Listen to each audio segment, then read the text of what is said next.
Alors, maître, bonjour. Oui, bonjour, monsieur le journaliste. Maître, vous sortez là d'une audience. Est-ce qu'on peut en savoir plus sur la quintessence de cette audience-là? Écoutez, je vais vous dire en toute sincérité que les magistrats de la session de l'instruction de la Criette aujourd'hui nous ont horrifiés. Le mot n'est pas fort. Vous savez, dans cette procédure, depuis l'enquête préliminaire jusqu'aux actes d'instruction qui ont été posés, plusieurs vices insurmontables ont émaillé la procédure. Et donc, comme on devait s'y attendre, et les magistrats surtout, il y a eu un déluge de demandes de nullité que nous avons fait abattre sur la procédure. Alors, qu'est-ce qui s'est passé? Vous savez, lorsqu'on fait une demande en nullité au cours de l'instruction, les demandes sont portées devant la juridiction de degré supérieur, en l'occurrence devant la section de l'instruction de la Criette. Alors, ce matin, la session, après une instruction à sa manière, a voulu tenir une audience pour probablement rendre sa décision. Alors, vu que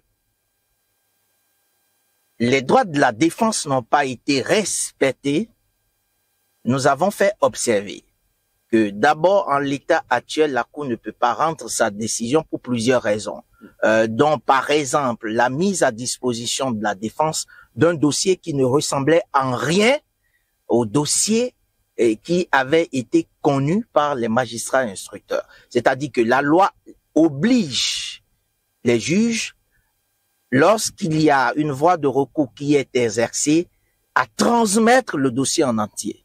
Est-ce que vous voyez? Et donc, le dossier qui avait été mis à la disposition des avocats de la défense, qui devait être le même dossier, en tous ces éléments, avec le dossier connu par les magistrats instructeurs, n'a pas été le même.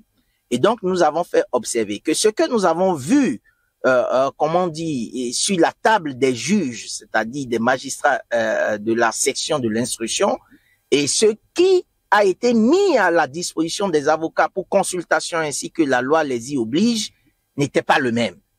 Et donc, le minimum qu'on puisse apprendre, auquel on puisse s'attendre dans un état de droit qui se respecte, c'était que la Cour renvoie, parce que la justice a son délai raisonnable, qu'elle renvoie cette audience afin que les avocats, non seulement ceux qui avaient eu connaissance, que ceux qui avaient consulté le dossier, puissent consulter le dossier en l'état où il se trouve devant eux, et en plus ceux qui ne l'avaient pas fait du tout, parce qu'il y en avait, les magistrats avaient commis l'impair de ne pas mettre, d'abord, de ne pas inviter tous les avocats de la défense, ainsi que la loi le prescrit, à prendre connaissance du dossier. Donc, c'était les b.a.-ba. Ça fait le minimum qu'on puisse attendre d'une institution judiciaire qui se respecte elle-même.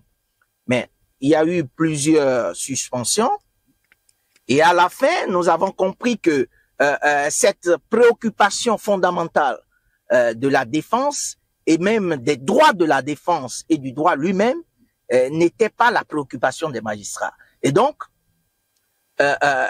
avec une célérité que rien n'expliquait, parce que les magistrats n'étaient pas sous la contrainte du respect d'un délai, ils ont décidé de rendre la décision coûte que coûte. Et qu'est-ce qui s'est passé? Vous savez, lorsque les avocats sont en face d'une si grave violation des droits de la défense, les droits de la défense sont sacrés, la justice est une institution respectable, elle est sacrée et il va falloir la respecter ou l'honorer.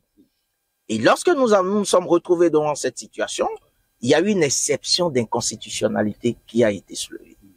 Vous savez, dans la vie courante, dans le code routier comme en droit, il y a des feux rouges.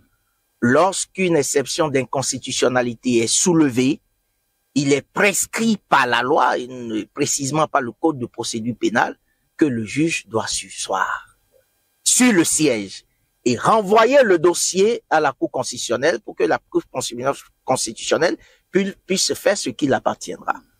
Mais à notre grande surprise, il y a des aînés qui ont déjà plus de 20 ans de bar, qui étaient là, mais la Cour a fait quelque chose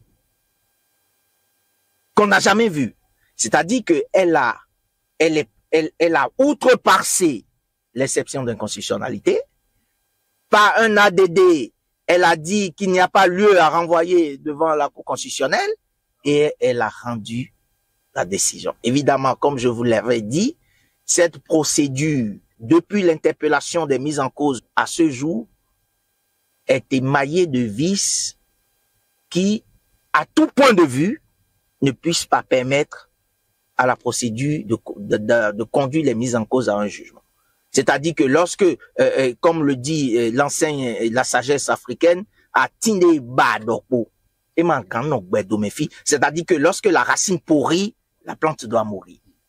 Et donc, ils ont conscience que cette procédure ne peut pas, en l'état actuel, conduire à un jugement. Mais la Cour, comme dans un scénario que personne ne comprend, et dans une célérité que rien n'explique, a rejeté les demandes de nullité. Et donc, pour vous dire en formule de fin, que jusque-là, nous avions toujours pensé que nous sommes devant une institution judiciaire qui incarne la sacralité, qui est la quintessence même de ce pouvoir. Nous ne nous retrouvons pas face à des juges qui sont en quête de la vérité, parce que c'est la vocation de l'instruction. L'instruction vise, d'abord elle se fait de façon impartiale et elle vise à établir les charges ou les décharges. Donc elle se fait dans les deux sens. C'est-à-dire le juge d'instruction n'a pas de parti pris. Il instruit à charge et à décharge. Il instruit à charge et à décharge et il relève tous les éléments, que ce soit les éléments à charge et les éléments à décharge. Et il le fait dans l'impartialité totale. Et il prend son temps. Parce que celui qui détient la vérité, il n'a aucune raison de se presser.